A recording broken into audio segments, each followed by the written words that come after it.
Padikkal and the Sri Lankan Pacers are the headline acts on day one at Colombo, which finishes with India 300 for 5 after they opted to bat in the second test, holding a 1-0 lead. We welcome back Cheteshwar Pujara on Cricinfo Matchday to look back on the opening day. Puji, welcome back.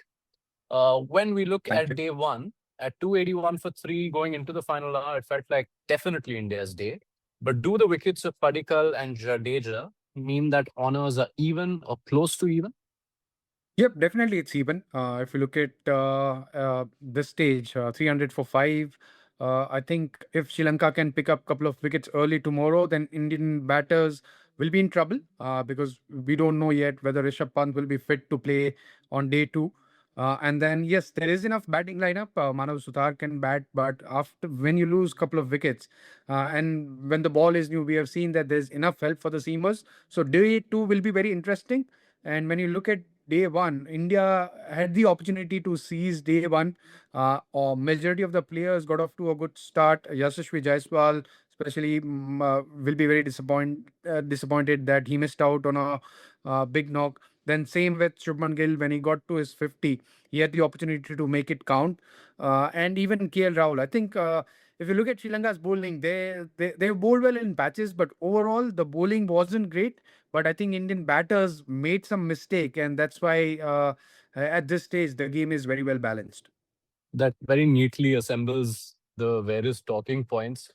Do want to celebrate Padikkal, but since you brought up the rest of the batters, let's go there. Yeah, Because as you yeah, mentioned, Jaiswal and Rahul and Gill all looked like they were away. Jaiswal looked incredibly fluent yeah. in his 53 ball stay, but all of them felt like they got off. They got out to balls that weren't really wicket taking balls, maybe with the exception of Jaiswal to an extent. So, what do you feel? What explains that feel? I think, see, if you look at Indian batters' strategy as a team, there was a clear game plan where you want to put some pressure on the bowlers, especially the spinners, which was good. But when it comes to seam bowling, I felt that Indian batters were a little more aggressive than well, you normally don't want to be too aggressive. You need to assess the condition. You need to assess the situation of the game. And someone like KL Rahul, yes, I can understand. He was in good rhythm. He was before he got out. He was playing the pull shot where he got a boundary, but that's not the kind of shot you expect from KL Rahul because usually he leaves the ball outside the off stump. It was on fifth stump. The length wasn't ideal to play that cut shot. Yashashvi again got off to a good start. He hit three boundaries in that over, and then suddenly you're playing that shot which wasn't ideal. That length wasn't there to play that shot. And he again talking about Shubman Gill, after getting set. You don't try and play that shot which is outside the off stump. So it was soft dismissals. It is more like as a batter you are making mistake. It's not an extraordinary delivery where you get out as a batter. Yeah, and it felt like you point out, felt like errors of judgment, right? With both Rahul and Yeah. Jaiswal, you felt it was a misjudgment of length. Then later in the day, Jadeja, who too had got a start, leaving that one. Yeah, I think his concentration was dropping because he was getting too many cramps, and that's the reason I felt there was a lapse in concentration. He didn't judge the line and the length of that delivery. With Asita, the advantage with him is with the new ball, he creates that angle where the ball actually tends to swing into the left-handers, and when you are not in the best of concentration and the rhythm. And as a batter, when you have to call for the physio on more than two occasions, then you are disturbing your concentration. And I felt if Jadeja was getting too many cramps, he would have. It was ideal for him to maybe just go in the dressing room, take a bit of break, and come back fresh tomorrow. But yeah, there was lapse in concentration, and that's why Sri Lanka was able to come back in the game. There's one batter, though, who stood tall, a cut above the rest. And before we dissect his innings, let's do a quick quiz, Puji. Who was the Yeah. last Indian, number 3, with back-to-back hundreds in away test matches? Well, I wasn't aware about this stat, but Harshabhai has told me this. He reminded me about this stat where I've scored a couple of centuries in Sri Lanka in back-to-back test matches, which I wasn't aware of. And my memory is not great, but Harshabhai did mention this, and he did remember that that 2017. Do you remember that I mean, Indian team went to Sri Lanka and ended up winning couple of test matches, and you were important in that series. And I was like, Arshabai, did we go to Sri Lanka firstly? And then he opened the scorecard and he showed me that you have scored couple of hundreds. And then he was laughing at me that you don't know that you have scored couple of hundreds. So yeah, that's how I remember Uh, this. Yeah, such was the dominance of those times. You would go and make these hundreds and not even remember. It's not just Sri Lanka. It's also the first for any Indian batter in back-to-back away tests. That too was you in Australia in 2018-19, a series I guess we've spoken about a few times already. But back to Padikkal, Yeah. back-to-back, but this was quite contrasting to the first one, where this one required graph. There were some chances early on. The runs didn't come very easily in, say, the first Yeah. 60, 70 balls that he batted. So this might be one of those hundreds that a batter values a lot more. Yeah, it does, and maybe he was little tired, little fatigued. I don't know, but the moment he walked into bat, it didn't look like there's a guy who is in form, and he was struggling a bit early on. But when after a couple of chances, when he found his rhythm, after that, I think you rightly mentioned after first 40, 50 deliveries, uh, the way he took off and then the way he batted, it was brilliant. It was nice to see that there is someone who is very hungry to score runs. His determination, the way he was defending the ball, the way he was willing to spend time at the crease, because it wasn't an easy way for him. He had to grind it out. It wasn't like a first test match where he was getting a lot of boundaries. So he had to be patient. He showed that he was reading the situation of the game.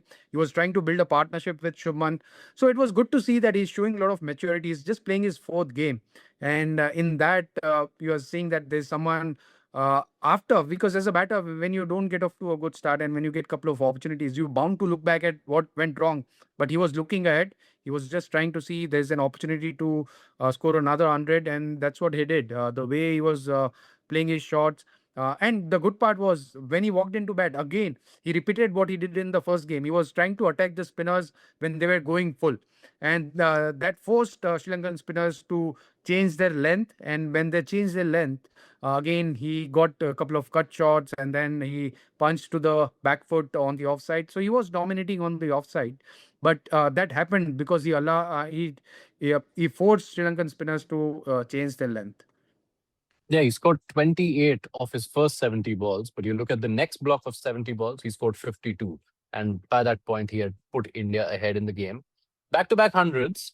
It is what, six test innings with 200s and 250s. Has he cemented his spot for the next assignment in New Zealand? Uh, yes, definitely in New Zealand. I do agree that he should be batting at number three in New Zealand.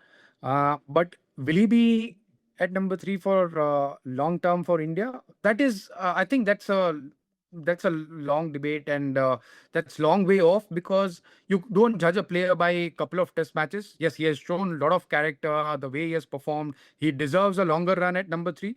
But that answer, I think someone like Devdutt will answer that question, because when you play a couple of test matches in New Zealand and there is a five test match series against Australia in India, if he consistently perform at number three in both the series, then yes, he will be there, and he will cement his place at number three.